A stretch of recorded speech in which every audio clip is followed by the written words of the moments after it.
We continue with the day's news and we look at the business news of the day. And the Institute of Public and Finance Senior Research Analyst Njiiri is calling on government agencies to prioritize clearance of pending bills in order to stimulate economic activity that will enable businesses create more wealth and tax.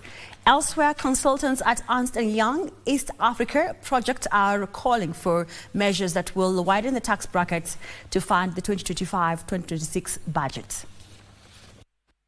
State agencies owe about 700 billion shillings in pending bills. A senior research analyst at Institute of Public Finance says the pending bills are causing a cash flow pressure on the private sector.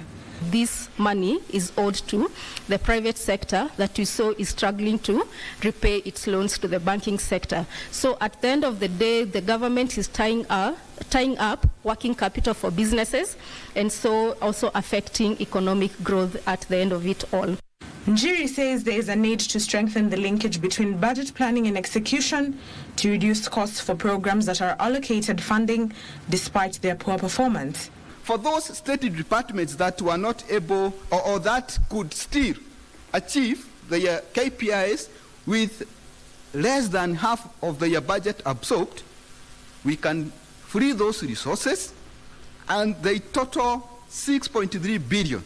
We can free those resources and reallocate them to other critical programs.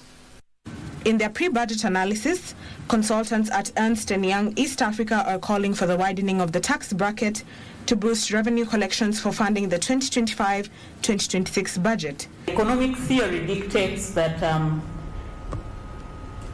increase in revenue, in taxes and tax rates will increase revenue collection. But it will get to that point where it cannot do it anymore. And I think as a country, and as East Africa at large, we got to that level. Ernst Young East Africa consultants are proposing a reduction in taxes to support businesses and to boost purchase power of consumers. IMF is going to be pushing, people say the IMF conditionalities are tough. They should be tough, because if they're coming in to give you a lifeline, and IMF comes in as a lender of last resort to government, they have a right to make certain demands. Ndota Mokami for Prime Edition.